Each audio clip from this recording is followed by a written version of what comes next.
Hi, welcome back. This is going to be a recording of Etude number 8 from Simandl's 30 Etudes for Double Bass. It's a really nice etude and it comes up every now and then for junior high all-state auditions in Georgia. I wouldn't be surprised if it comes up some other places as well for that. I'm going to make a couple of comments about this and I'm going to cut over to a recording of a performance that I've made of it.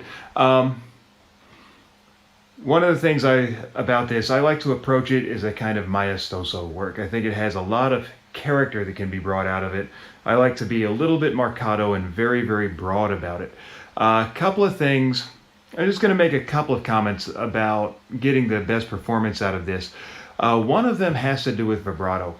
A lot of times my students are always wanting to use vibrato on this, and it's very appropriate, but as it goes by, they tend to get really, really tight about it. So as you get to, say, like these first couple of notes, you always want to try and keep your vibrato loose, wide, and open, and try not to ever let it be this. If that's your vibrato, you're better off to leave it out and don't use vibrato. Work on your vibrato separately, and when you can get it to relax, start to try and bring it back in. But especially through like some of the fast passages, like in this middle section, you're coming out of some of these eighth note runs. Excuse me.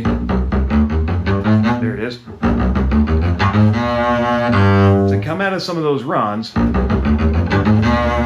it's so easy to be tight. There's a key to all this stuff and these quick shifts in first and half position that happen when in the E flat major section is just to really stay relaxed, keep everything loose. For the fast notes, it's really good, I think, to have a little bit of a bounce in these strokes. I wouldn't let it get too far off the string, but a little bit of bounce is definitely a good thing. Keeping these fingers loose. You want a German bow right here, a French bow, keeping it loose right here, making that stroke come from the wrist, trying not to squeeze on the bow makes a really big difference for getting those notes to be clear and clean and have a little bit of bounce to them.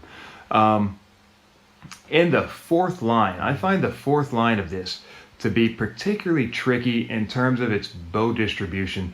I've come up with a bowing for this that I think works really well for me and for my students.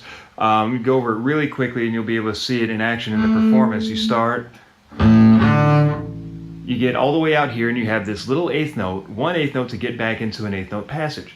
Lift, set, up bow. Same thing here. Lift, set, up bow. Here, hook. Here, hook. I'm going to do that one more time. Lift, set. Lift, set.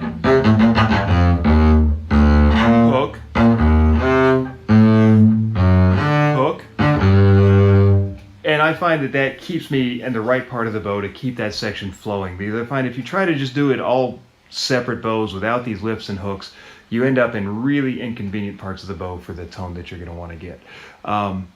Through the middle section, you've got all these scales going up and down. Try and get some dynamics into that if you can. You have all these opportunities for these really nice crescendos and decrescendos as you go through those scale passages.